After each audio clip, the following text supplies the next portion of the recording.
Break नंतर तुमचं पुन्हा एकदा स्वागत। यानंतर आपल्या गावाकडच्या बातम्या गाव तिथं माझातून। नागपुरातल्या क्लाउड 7 बारमधील तोडफोड प्रकरणात दोन्ही मुलांना शरणागती पत्करावी लागल्यानं भाजप आमदार कृष्णा खोपडे यांचा तिळपापड झालाय।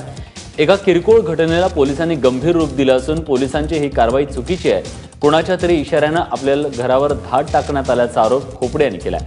हे जाणून बुजून केलेलं षडयंत्र असल्याचं सांगत खोपडेने मुख्यमंत्र्यांच्या ताब्यातील गृह विभाग आणि उत्पादन शुल्क विभागावर कडाडून टीका केली आहे।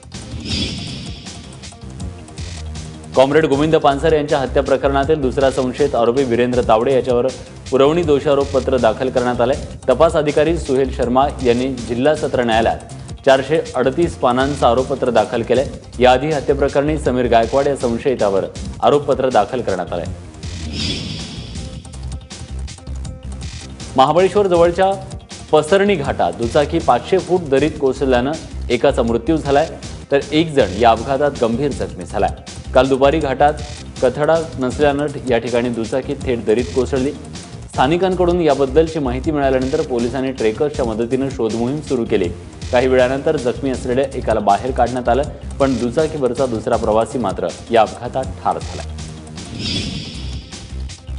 नोटाबंदीच्या निर्णयामुळे राज्याच्या तिजोरीला फटका बसलाय। राज्यातील रजिस्ट्री ऑफिसमधील व्यवहार 5% आलेत। एकट्या औरंगाबाद शहरात सरासरी 250 व्यवहार होत होते, तिथं हे व्यवहार 10 ते 15 वर येऊन पोहोचलेत। त्यामुळे औरंगाबाद रजिस्ट्री ऑफिसचा महसूल 2 कोटींनी कमी झालाय। याचा परिणाम टायपिस्ट, स्टॅम्प पेपर विकणारे, झेरॉक्स दुकान या सगळ्यांच्या व्यवहारावर झालाय। नोटबंदीमुळे कृषी उत्पन्न बाजार समित्यांचे रोखीचे व्यवहार ठप्प झाले, त्याचा निषेध करत शेतकरी संघटनेने लातूरमध्ये चिंचोके वाटप आंदोलन केलं। चलन तुटवड्यामुळे बाजार समित्या ठप्प झाल्यात, शेतकरी हैराण झालाय। रोख पैसे मिळत नसल्यानं शेतकऱ्याची रब्बीची पेरणीही अवघड झाली आहे। त्यामुळे त्रस्त शेतकऱ्यांच्या भावना व्यक्त करण्यासाठी शेतकरी संघटनेने हे आंदोलन केले। जळगावमध्ये काल नोटबंदीच्या निर्णयाचा विरोध आणि समर्थनाचा राजकीय आखाडा भरला होता। नोटबंदीच्या निर्णयाचा विरोध करत काँग्रेसने आक्रोश मोर्चा काढला होता। त्याचवेळी मोदी समर्थकांनी देखील सर्वसामान्यांना नोटबंदीचा निर्णय मान्य असल्याचा दावा करत जनसमर्थन रॅलीचं आयोजन केलं होतं। यावेळी मोर्चेकऱ्यांनी मोदींचे मुखवटे घालून नोटबंदीच्या निर्णयाला समर्थन केलंय। रिझर्व्ह बँकेने पैसे काढण्याची मर्यादा ठेवल्यानंतरही जळगाव जिल्ह्यातील अनेक बँका आणि पोस्ट खात्यांमध्ये पैशाचा तुटवडा जाणवतोय। त्यामुळे अनेक दिवसांनंतर मिळालेला दिलासा देखील सर्वसामान्यांना फायदेशीर नाही आहे असं चित्र आहे। कुर्हा काकोड्यात आज सकाळी 4 वाजल्यापासून नागरिक बँकांसमोर रांगा लावून उभे होते, पण पैशांच्या तुटवड्यामुळे त्यांना पुरेसे पैसे मिळालेच नाहीत। त्यामुळे आरबीआयची घोषणा नावापुरतीच होती का असाही प्रश्न उपस्थित होतोय। 500 आणि 1000च्या नोटा बंद झाल्यानंतर बाजार समित्यांमधले व्यवहार रोडावलेत। याला पर्याय म्हणून सांगली कृषी उत्पन्न बाजार समितीत चलनविरहित व्यवहाराबद्दल जागृती करण्यात येते। यासाठी बँका, बाजार समित्या, कृषी पणन मंडळ यामध्ये समन्वय साधून बँक अकाउंट उघडलं जाणार आहे। यामुळे दैनंदिन व्यवहार कॅशलेस व्हायला मदत होईल।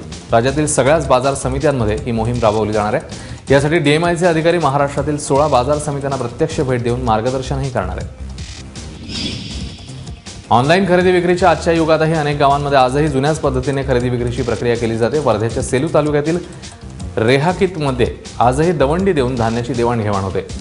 यासाठी पैसे मोजायची गरज नसते, तर एक धान्य घ्यायचं आणि दुसरं धान्य द्यायचं अशी पद्धत आहे। अनेक युवक गहू द्या, ज्वारी घ्या अशी दवंडी देत या खरेदी विक्रीतनं चांगला नफा कमवत असल्याचं चित्र आहे।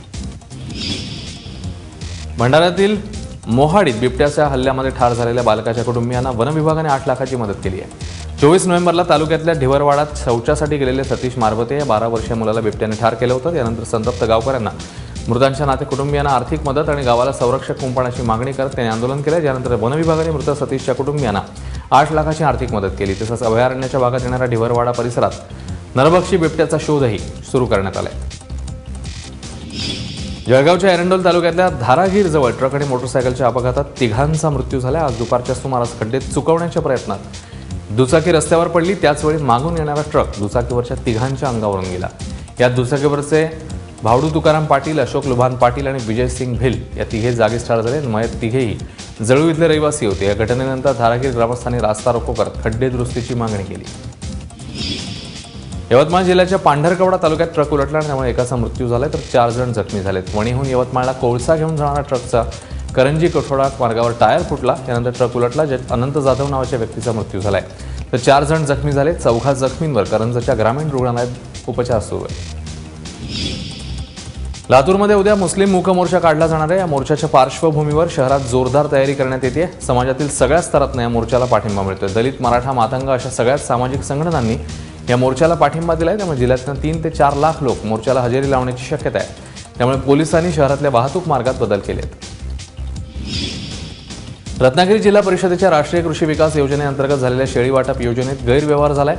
या योजनेअंतर्गत 2 शेतकऱ्यांना 84 शेळ्या देण्यात आल्या, पण आता 5 दिवसाच्या आतच निम्म्याहून अधिक शेळ्या मरण पावल्या. त्यामुळे शेतकरी अडचणीत आले. या संपूर्ण गैरप्रकाराला पशुसंवर्धन विभाग जबाबदार असताना अधिकारी कर्मचारी मात्र हात झटकून मोकळे होताना दिसत आहेत. यवतमाळ नगर परिषद निवडणुकीचा काल निकाल लागला, पण मतमोजणी यंत्र सदोष असल्याचा आरोप करत अनेक पराभूत उमेदवारांनी फेरमतमोजणीची मागणी केली. सर्वच्या सर्व प्रभागात फेरमोजणी करण्याचे निवेदनच या उमेदवारांनी जिल्हाधिकाऱ्यांना दिलं. त्यासोबतच वणी नगर पंचायत निवडणुकीत पुन्हा मतमोजणीच्या मागणीसाठी राष्ट्रवादी, मनसे, काँग्रेस, शिवसेना सगळ्याच पक्षांनी मोर्चा काढला होता. सदोष मतदान यंत्रामुळे भाजप विजयी झाल्याचा आरोप सर्व पक्षीयांनी केला. पहिल्या टप्प्यातील पालिका निवडणुका पार पडल्यात. आता दुसऱ्या टप्प्यातील पालिका निवडणुकीला जोर आलाय. गडचिरोली जिल्ह्यातील देसाईगंज आणि गडचिरोली पालिकेच्या निवडणुकीच्या उमेदवारांची अर्जांची छाननी ही पार पडलेली आहे. ज्यात गडचिरोलीत नगराध्यक्ष पदाचे 1 आणि नगरसेवक पदाचे 14 उमेदवारी अर्ज रद्द झाले, तर देसाईगंज येथे नगराध्यक्ष पदाचे 2 आणि नगरसेवक पदाचे 12 उमेदवारी अर्ज रद्द झाले. 7 डिसेंबरपर्यंत उमेदवारी अर्ज मागे घेण्याची मुदत आहे. त्यानंतर निवडणुकीतील लढतींचं चित्र स्पष्ट होणार आहे. वाशिममध्ये नगराध्यक्ष पदाच्या निवडणुकीत शिवसेनेने बाजी मारली, पण काल मतमोजणी केंद्रावरच्या कार्यकर्त्यांच्या अतिउत्साहीपणामुळे भारिप महासंघाची चांगलीच फसगत झाली. शेवटच्या फेरीपर्यंत भारिप आणि सेना उमेदवारांमध्ये 100-150 मतांचाच फरक होता, तर भाजप कार्यकर्त्यांनी मतांची चुकीची टोटल केल्यामुळे भारिपचे बबलू शेख नगराध्यक्ष झाल्याची बातमी शहरभर पसरली. त्यानंतर मतमोजणी केंद्रासमोर भारिपच्या कार्यकर्त्यांनी एकच जल्लोष केला. अधिकृत निकाल थोड्याच वेळात जाहीर झाला, ज्यात शिवसेनेचे अशोक हेडा विजयी झाल्याचं जाहीर करण्यात आलं. धुळ्यामध्ये एसटी महामंडळाच्या कर्मचाऱ्यांच्या क्रिकेट स्पर्धांचं आयोजन करण्यात आलंय. कर्मचाऱ्यांना कामाच्या व्यापातून थोडं टेन्शनमुक्त होता यावं या उद्देशाने पहिल्यांदाच स्पर्धेचं आयोजन करण्यात आलंय. या क्रिकेट स्पर्धेचा प्रारंभ विभाग नियंत्रक राजेंद्र देवरे यांच्या हस्ते करण्यात आला. या स्पर्धेसाठी 8 जिल्ह्यांचे 8 संघ सहभागी झालेले आहेत. शुक्रवारी स्पर्धेचा समारोप होईल.